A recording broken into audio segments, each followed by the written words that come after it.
Welcome to The Explainer. Today, we're talking about how to photograph one of the most incredible sights in nature, a total solar eclipse. Right now, Spain is the place to be, and for the first time in over 100 years, it's the center of the astronomical world. We're going to walk you through exactly how to get that perfect, once-in-a-lifetime shot. So, this isn't just a single event. It's a cosmic jackpot, a once-in-a-generation trifecta. We're talking 3 major solar eclipses back to back to back all over the Iberian Peninsula. It's so special, they've even given it a name, the Trio Ibérico. For the next few years, Spain is literally going to be the capital city of the cosmos for us here on Earth. There's this saying in Spanish, quien lo ha vivido no lo olvida nunca. He who has lived it never forgets it. And that really gets to the heart of this. Because this is not just some astronomical blip on a chart. No, it's a full-on sensory experience. People travel from all over the world for this. The sky goes dark, the air gets cold, and for just a few minutes, you see something that changes you. It's profound. Okay, so before we even touch a camera, before we even think about lenses and tripods, we have to get serious. We have to talk about safety. And look, I'm going to be blunt here. Your eyesight is not negotiable. When it comes to looking at the sun, there are rules. And these rules, they are absolutely unforgiving. And this is maybe the most important thing you need to understand. Looking at the sun, even for a second when it's partially eclipsed, can blind you. But here's the truly terrifying part. It doesn't hurt. A retinal burn is totally painless. You feel nothing. And by the time you realize something's wrong with your vision, well, it's too late. The damage is done and it's permanent. So how do you stay safe? It all comes down to this one little code, ISO 12312-2. That's it. That's the international safety standard. You need to look for it on your eclipse glasses, on your camera filter, everywhere. If you don't see that code, just don't use it. It's not safe. Full stop. All right, let's just lay it all out. What's safe? Certified eclipse glasses, proper solar viewers, and those special filters made for cameras and telescopes. That's the list. What's dangerous? Basically everything else. I'm talking your fancy, expensive sunglasses. Nope, they do nothing. Welder's glass? Only if it's the right shade, and most aren't. And please don't try those old myths like smoked glass or film negatives. It is just not worth the risk. And this is a super common mistake, but it's a really, really dangerous one. The solar filter, the thing protecting you, always goes on the front of your lens or telescope, the big end that points at the sun. Never ever put it on the eyepiece where you look. Why? Well, think about a magnifying glass frying an ant. Your camera lens does the exact same thing to sunlight. It'll concentrate that beam and just poof, burn right through an eyepiece filter and directly into your retina. And you also got to remember to cap that little finder scope on your telescope too. It's a mini lens and just as dangerous. Okay, now that we've got the super important safety stuff locked down, let's get to the fun part. Let's talk about gear. Let's assemble the toolkit you're going to need to nail that perfect shot. So obviously you need a camera, but it's all the other stuff that really makes or breaks your day. These are the unsung heroes. First, a tripod, and I mean a sturdy one, no wobbles. A remote shutter release is an absolute must, because even pressing the button can shake the camera. And trust me on this one, you cannot have too many extra batteries or memory cards. Imagine running out of juice or space right as totality hits. Absolute nightmare.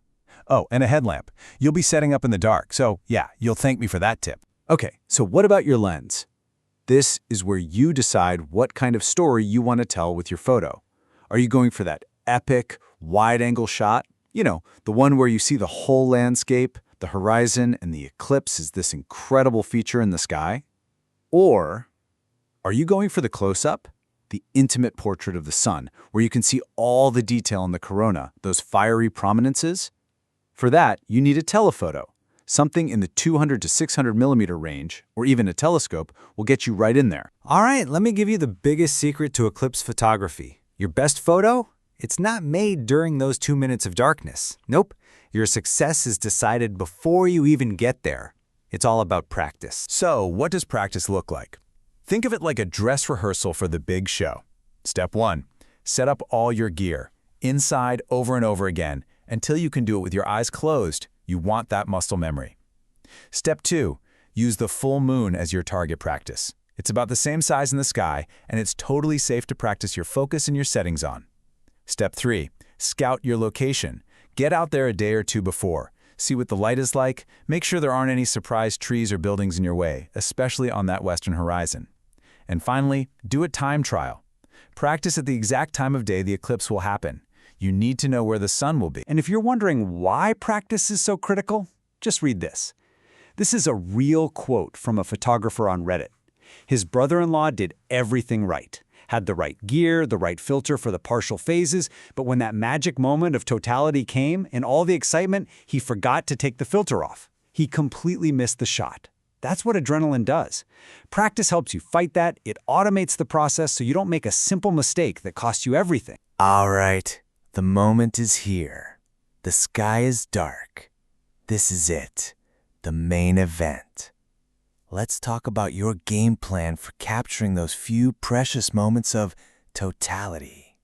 All that practice, it's all for this. So here's a cheat sheet for you. A solid starting point to set up before things get crazy.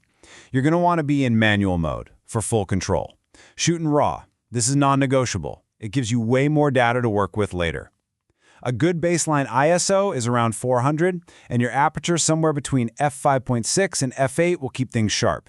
But the real game changer here? Bracketing. Turn it on. This lets your camera take a bunch of photos, like 3 or 5, at different exposures every time you press the shutter. That's the secret to capturing both the bright inner corona and the faint outer tendrils all at once. Okay, deep breaths. We've arrived at the single most important question of the day. The one action that defines success or failure. Filter on or filter off. Get this wrong and you either fry your camera's sensor or you get a picture of, well, nothing. Just a black sky. And the answer is simple, but you have to get it right. The solar filter comes off only during those few precious minutes of 100% totality. That is the only time it is safe, and it's the only way your camera can actually see the corona. The moment, the very second, you see the sun start to reappear, that first flash of light, that filter has to go back on. Instantly. So here's how it plays out minute by minute. During the partial phases, you're pretty relaxed. Just grab a shot every 5 minutes or so, perfect for a time-lapse later. Then, as totality gets close, watch for Bailey's beads. It looks like a string of shimmering pearls. That's followed by the famous diamond ring effect, one last, brilliant flash of light. That's your signal. Start shooting continuously. Once you're in total darkness, keep shooting with that bracketing turned on. And when it's over, don't just pack up. Keep shooting as the sun reappears on the other side. So, you did it. You got the shots, all the technical work is done. But let's take a step back for a second, because the photo is the souvenir. It's the trophy. It's not the main event. Let's talk about the experience itself. You know, the adventure doesn't actually end when the sun comes back out. In a way, that's when the next phase begins. Post-processing. Because you shot in RAW, you captured way more information than you can see at first glance. It's like a treasure chest of data. You can take all those bracketed shots and stack them together. This is how you create those jaw-dropping images that show everything, from the super bright prominences right at the edge of the sun to the faint, delicate, wispy details of the outer corona.